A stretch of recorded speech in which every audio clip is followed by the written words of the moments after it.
Hello વિદ્યાર્થી મિત્રો, એજ્યુકટેકનો ચેનલમાં આપનું સ્વાગત છે। આજે આપણે શીખીશું ધોરણ 8 વિષય અંગ્રેજીની તારીખ 15/2/2025ના રોજ લેવાયેલી એકમ કસોટીની સંપૂર્ણ પ્રશ્ન બેંકનું સોલ્યુશન। વિદ્યાર્થી મિત્રો, આજ રોજ લેવાયેલી એકમ કસોટીના તમામ પ્રશ્નોના જવાબનું સોલ્યુશન અહીં આપણે શીખીશું।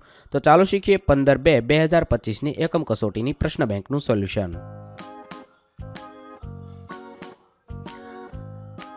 આજરોજ લેવાયેલી એકમ કસોટીના યુનિટ નંબર 1 થી 3ના પ્રશ્નોનો સમાવેશ કરવામાં આવ્યો છે। પ્રશ્ન number 1, read the paragraph and answer the question. અહીંયા છે 5 ફકરાઓ અને પ્રશ્નોના જવાબ આપ્યા છે। તેમાંથી તમારે કોઈ પણ એક ફકરો પૂછાયો હશે। આપેલો ફકરો વાંચવાનો છે, સમજવાનો છે, તેના આધારે પ્રશ્નોના જવાબ લખીએ। સવાલ નંબર 1, who falls at sadhu's fit?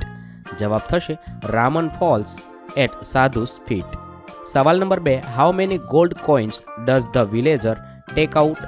Villager take out 2 gold coins. 3, what does Raman have? Raman have big house, lot of money and happy family.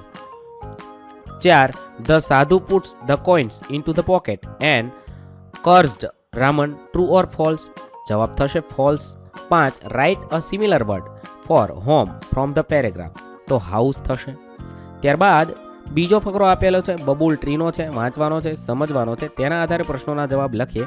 સવાલ નંબર 1, who looked at the leaves of other trees? તો the babul tree looked at the leaves of other trees. 2, describe the babul tree? Babul tree વિશે લખી શકાય, the babul tree had straight branches, small leaves and long white thorns at the base of each leaf tail. 3, did the leaves have different shape? જવાબ થશે yes, the leaves had different shape, round, narrow and broad। 4, the leaves of bubble tree are big, true or false? False। 5, write an opposite word for short from the paragraph, તો long થશે। ત્યારબાદ ત્રીજો ફકરો આપેલો છે, વાંચવાનો છે, સમજવાનો છે, તેના આધારે પ્રશ્નોના જવાબ લખીએ। સવાલ નંબર 1, who will always be happy? The bubble tree will always be happy। 2, what does bubble not want? The bubble tree does not want golden leaves, glass leaves or broad soft leaves। 3, was bubble happy in the end? Yes, the bubble tree was happy in the end। 4, one Devi has learnt a lesson, true or false? 5, write an opposite word for big from the paragraph, તો small થશે। ત્યારબાદ ચોથો ફકરો છે, ફકરો વાંચવાનો છે, સમજવાનો છે, તેના આધારે પ્રશ્નોના જવાબ લખવાના છે। સવાલ નંબર 1, who said I can't believe it? જવાબ થશે Amit said I can't believe it. 2, where did the hide? જવાબ થશે they hid behind a big tree. 3, describe the animal mention in the paragraph?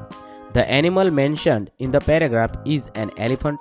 It is a big black creature with white tucks, thick legs, big ears, small eyes and long trunk। ત્યારબાદ સવાલ number 4, Bhupen has never scene a living elephant, true or false? તો false થશે। 5, write an opposite word four white from the paragraph, તો black થશે। ત્યારબાદ પાંચમો ફકરો આપેલો છે, ફકરો વાંચવાનો છે, સમજવાનો છે અને તેના આધારે આપણે આપેલા પ્રશ્નોના જવાબ લખવાના છે। સવાલ નંબર 1, હુ ટ્રેન્સ ધ એલિફન્ટ? જવાબ થશે the elephant's trainer is called a mahout. 2, from how many kilometers can an elephant smell? An elephant can smell from 3 to 5 kilometers અવે।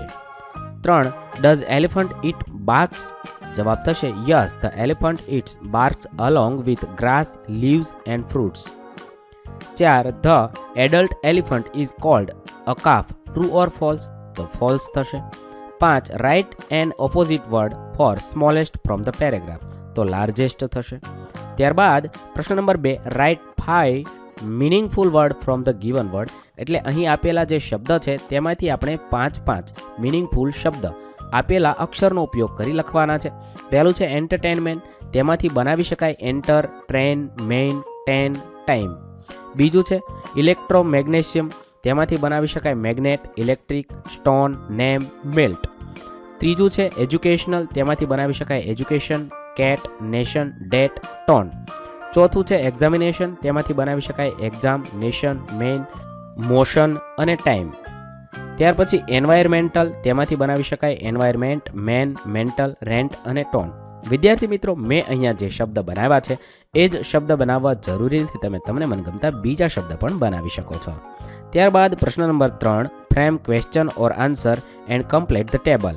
અહીંયા છે એક એક્ઝામ્પલ આપેલું છે, એની અંદર પ્રશ્ન અને તેનો જવાબ આપેલો છે. એ રીતે આપણે આપેલા ટેબલને પૂર્ણ કરી લખવાના છે. વિભાગ 1, ઇઝ નિયતિ બાઇંગ વેજીટેબલ્સ? નોના આધારે લખી શકાય નો, સી ઇઝ નોટ. ત્યાર પછી યસ સી વોચ, તેના આધારે વાક્ય બનાવવાનું છે. Is she here yesterday? Yes she was. Can you speak Gujarati? Yes I can. No he is not, તો પ્રશ્ન બનાવવાનો. He write a letter? No he is not. Was he typing? Yes he was. આ રીતે તમે બનાવી શકો છો. ત્યારબાદ વિભાગ બીજો, આર ધ પ્લેયર્સ પ્લેઇંગ? તો નો ધે આર નોટ. બીજું છે can you drive a car? તો યસ આઈ કેન.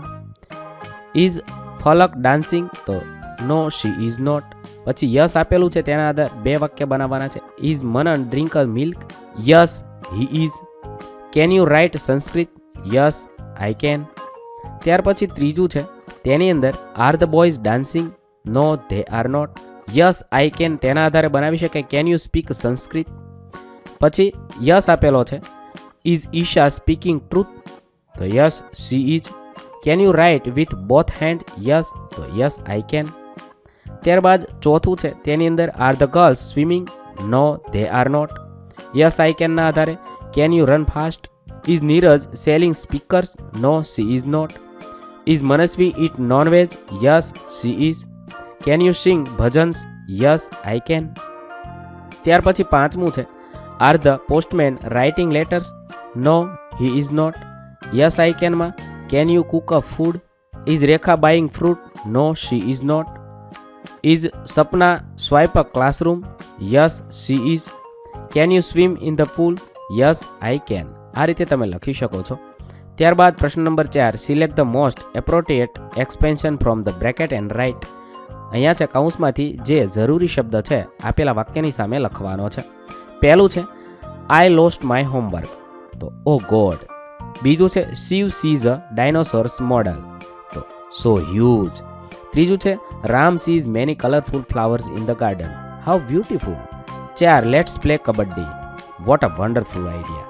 પાંચમું છે I scored 25/25 on my test? તો બ્રેવો. આ રીતે તમે લખી શકો છો. ત્યારબાદ બીજો વિભાગ છે, તેની અંદર પહેલું વાક્યની સામે આપણે લખીશું સો હ્યુજ, બીજા વાક્ય સામે ઓ ગોડ, ત્રીજા વાક્ય સામે હાઉ બ્યુટીફુલ, ચોથા વાક્ય સામે વોટ અ વન્ડરફુલ આઈડિયા અને પાંચમા વાક્ય સામે બ્રેવો એમ લખીશું.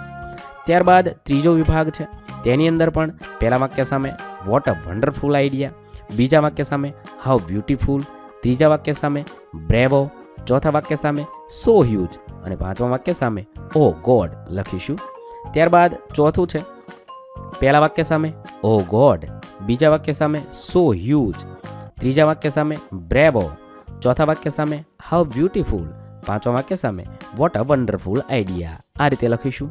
ત્યાર પછી પાંચમો વિભાગ છે, પહેલા વાક્ય સામે આપણે વોટ અ વન્ડરફુલ આઈડિયા એમ લખીશું, બીજા વાક્ય સામે બ્રેવો, ત્રીજા વાક્ય સામે સો હ્યુજ, ચોથા વાક્ય સામે ઓ ગોડ અને પાંચમા વાક્ય સામે હાઉ બ્યુટીફુલ. આ રીતે તમે આપેલા શબ્દનો ઉપયોગ કરી વાક્ય સામે લખશો. ત્યારબાદ પ્રશ્ન નંબર 5, extend the stanza with the help of given example. અહીંયા છે એક એક્ઝામ્પલ આપેલું છે, ઓબ્જેક્ટ છે સ્કાય, વોટર ઇન સી અને કલર બ્લુ છે. તો તેના આધારે વાક્ય બનાવેલું છે blue blue, the sky is blue, the water in the sea is too, I like blue, don't you. આ રીતે તમે સ્ટેન્જા બનાવવાના છે. પહેલું છે ઓબ્જેક્ટ છે banana, lemon on the tree અને યેલો કલર છે. તો બનાવી શકાય yellow yellow, the bananas are yellow, the lemon on the tree are mellow, I like yellow, don't you. બીજું છે તેની સામે બનાવી શકાય pink pink, the lotus is pink, cotton candy is sweet, I think, I like pink, don't you. ત્યાર પછી ત્રીજો વિભાગ છે, તેની સામે લખીશું red red, the cherries R red, tomatoes on the plant are nicely spread, I like red, don't you. ચોથામાં લખી શકાય white white, the daisy is white. Cotton in the field look so bright. I like white, don't you? ત્યારબાદ પાંચમો વિભાગ છે, તેની અંદર black black, the bear is black. Ants in the ant hill march in the track. I like black. આ રીતે તમે લખી શકો છો. અહીં આપણી ધોરણ 8ની એકમ કસોટી પૂર્ણ થાય છે. વિદ્યાર્થી મિત્રો, દરેક વિષયની દરેક ધોરણની એકમ કસોટીના વિડીયોઝ આપણી ચેનલ પર ઉપલબ્ધ છે, જે તમે એકમ કસોટી નામના પ્લેલિસ્ટમાંથી મેળવી શકો છો. પ્લેલિસ્ટની લિંક વિડીયોના ડિસ્ક્રિપ્શનમાં આપેલી છે. થેન્ક યુ દોસ્તો. એજ્યુકટેકનો ચેનલ તરફથી વિડીયો નિહાળવા બદલ આપનો આભાર. આવા બીજા વિડીયોઝ નિહાળવા માટે અમારી યુટ્યુબ ચેનલ એજ્યુકટેકનો અત્યારે જ સબસ્ક્રાઇબ કરો. આભાર દોસ્તો.